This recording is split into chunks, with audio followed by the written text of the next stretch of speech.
And then with the first of the three exes, after my mom died, no, when she was still in the hospital, my sister's dad and his girlfriend come over to my house. His girlfriend had been there before, and it's strange. She looks just like his old girlfriend. Looks just like her. And I never met her. I met the rest of the family. Never met her. It's real weird. But she ended up stealing a bunch of our cards that we stole from the stores when we were kids. So I'm going to hold on to these till you guys are older. She probably sold them for dope. I don't know, but... And then one time when I was doing a little bit of dope, I wasn't heavy into dope. That was like 2005 or 6. I was staying with Mexicans that I know through my Mexican family type people. One of the husbands that was real good to me after they got a divorce, you know, I had met him on the streets at some time. What's up, you know? And he hardly speaks English, but, you know, I was like, yeah, I'm homeless. Yeah, oh, you come. And he gave me the address. I went over there. It was him and like 2 other dudes. They just worked, and they had like some air mattresses. It was like a 2 or 3 bedroom duplex, and the other side was empty. And it was a Mexican dude who owned it. He owned his own like construction business and all this. He's kind of a dick. I don't really like him, but and then when they moved out, I just kept kind of staying there, you know, for a little bit. And then I had Heather move into the duplex next door. Yeah, dumb fucking mistake there, right? But one time Bob, that's my sister's dad, his girlfriend called me, and it was raining. She's like, and she knew I had dope, you know, whatever. We never did dope together, never smoked weed, nothing.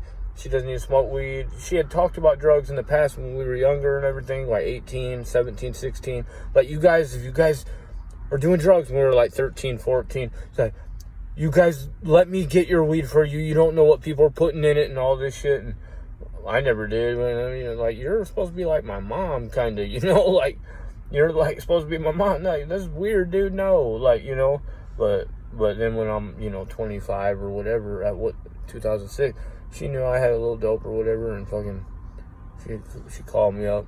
It's raining, I'm scared. You know what I'm saying? Why don't you come over here? I should have, but I didn't, you know. Fuck Bob's fucking woman, fuck that guy. But then I have to look at the family too, though. Their family and her son and daughter, you know, because they're like my brother and sister. Oh, man, you know, but... And her daughter ended up dating my foster brother Damien, the one that shoots everything up. Fucking just insanity. Like, what's going on here? So what was it about her? Oh, the woman who looked just like her, 'cause she died. They say he poisoned her. Liz, his girlfriend, Brandon and Brittany's mom. You know, her family insists he poisoned her. I don't doubt it at all.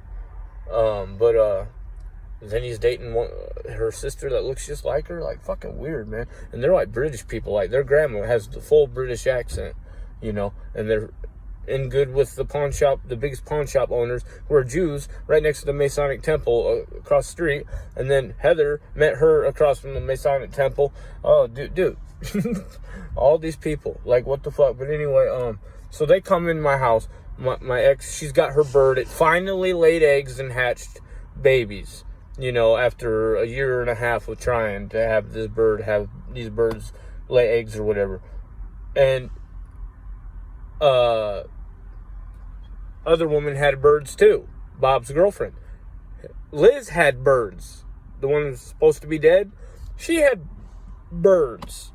Cockatiels. They all had, these 3 had cockatiels. Liz, I forget her name, Bob's new girlfriend, and then my girlfriend. They all had cockatiels.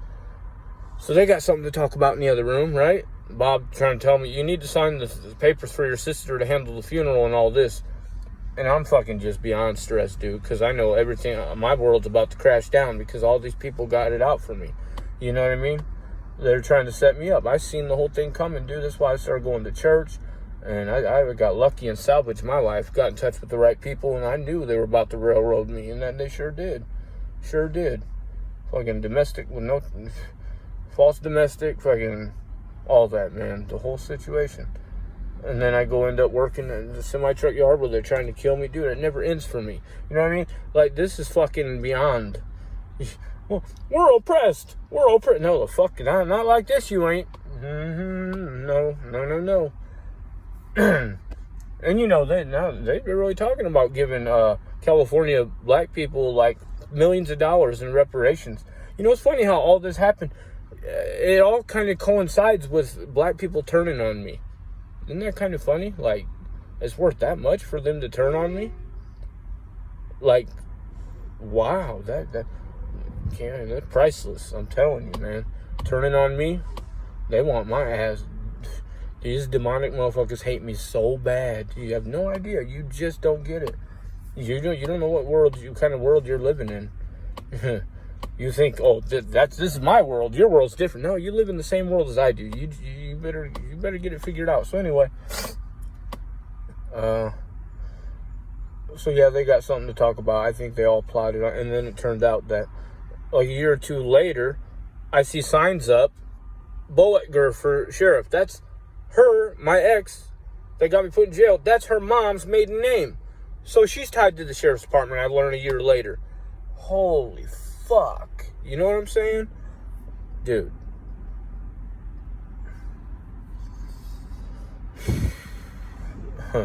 Anyway, I don't even know where I started and where I'm going. But I could keep going and going and going. Dude, fuck.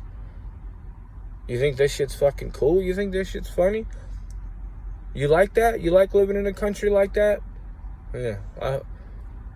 You keep that energy. Oh, before we go, there is more, of course. I've told this story before, but I'm sure it was deleted by YouTube. When I was kicking it with my buddy, I'm not going to say any names, but I've said his name recently. Kicking it at his house. You know, we're all getting high. He keeping me high for like a week. You know, I just come around, you know, for a week or so, and I'd be high. I'd be up for like 10 days, and then I go about my business, you know, for free, you know, and kick it. And that's when old girl Autumn, I was freaking out. Like, I had been up for like 7 days. I'm like, I need a beer. I can't sit still. I can't stop talking. I'm like, I need a fucking beer. So I got me a beer. I'm kneeling down. I'm like, and Autumn, she knew who I was because her sister is dating one of my buddy's homie's house. His brother, we've been, you know, knowing each other since we were kids, you know. And so she knows, she's patting me on the head like, it's okay. Calm down. Old veteran, old G. She's an OG, old veteran. But if you saw her in public, you'd be like, wow, she looks classy. She probably does telemarketing or sales. You know, like, she's a gangster. For real. Like, you know, she's down, you know. And like a week after that, roughly, like, she died in a high-speed chase on 25th, I believe, and Morgan Street. Morgan. Like 2 or 3 blocks from where Bob lives. On Morgan, 29th and Morgan at the dead end. My sister's dad. Because there's a hill on 25th that we used to, like, go real fast because it drops off and we'd, woo, you know. They went on a high-speed chase. I think they went airborne and fucking crashed, dude. Running from the cops. Like, fucking locos, dude. And it ain't just a name. Like, fucking crazy, dude. Crazy motherfuckers, you know. And rest in peace, man, you know. That fucked a lot of people up, man. I didn't really know her. I met her that night, you know, and never seen her again. Same with Noah Ironshell, who lived in my building for like 6 months, and we never talked because he's dating, and he's a Latin King. He's dating one of the homies, my white homie, who's a Southsider, his baby mama. So it's like, I'm out of respect, you know, what's up, you know, and then, you know, we had a conversation one day because I thought my ex, the last one, this is what's going to kill me. I thought, because she got a fucking protection order on me for no reason. I never laid my hands on her, none of that, you know, or her daughter, nothing. But she just got one, you know, just trying to fucking railroad me, you know what I'm saying? And I seen her in public and I waved, so I figured she probably going to call the cops for that. So I seen him outside and I was like, hey, if the cops come here, can you please put that chair in front of my window so when I drive by I know not to come home? He's like, I got you, dog. And after that, we started having a conversation, you know. I helped him out, gave him a ride one day, and then he said, when I get back from Chicago, I'm going to give you like $10 or something for helping me. Never seen him again, dude. Never seen him again. He dead. Shot a cop in the face in the front yard wrestling for his gun while I'm at the grocery store, dude. Never seen him again. You know what I mean? It's crazy shit. And I don't know where I was at or where I was going again. I really don't. Where the fuck was I at? Oh, okay, at the party. We're partying outside in the garage. Garage doors open. It's nighttime. It's the hood, you know. We're smoking meth in the garage for everyone to see if they're watching, you know. Don't give a fuck. And, you know, I was tripping, and I had, like, a little bit of dope that someone gave me. My buddy's uncle, you know. And I don't really know him, so I was holding on to it for, like, 4 days. I was like, I don't even know if I want to smoke this. I don't know him. Like, but I was like, I gotta get this shit off me. So I was like, y'all want this? My Crip homie from Omaha.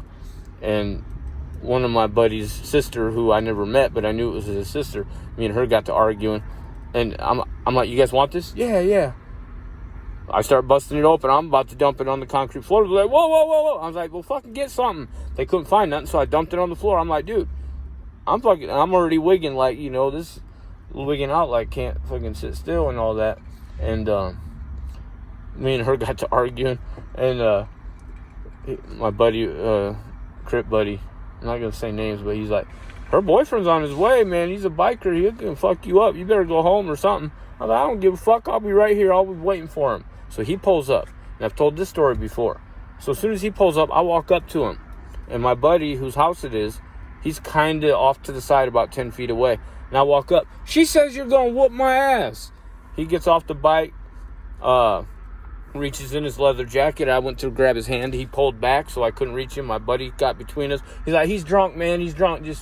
And he pulled out his wallet, set it on the fucking bike, opened it up, and it had a 5-star badge on, like a badge with a 5-star, like U.S. Marshals. I'm like, what the fuck? I didn't even say a word. I just slowly walked to my car and left. Like, I didn't know what the fuck to think. I come back the next day. I was like, what the fuck was that all about? Oh, man, that was fake, man. That's Jimmy Merchant. Merchant? Bob's brother? I never met this motherfucker. My sister's dad's brother. I'm about to fight this dude. They say he's going to hurt me. And it's family, basically, that I never met. Like, family of family. Like, it's fucking weird, dude. And then he ended up dead, like, probably within 6 months. Fucking crazy, dude. I'm done.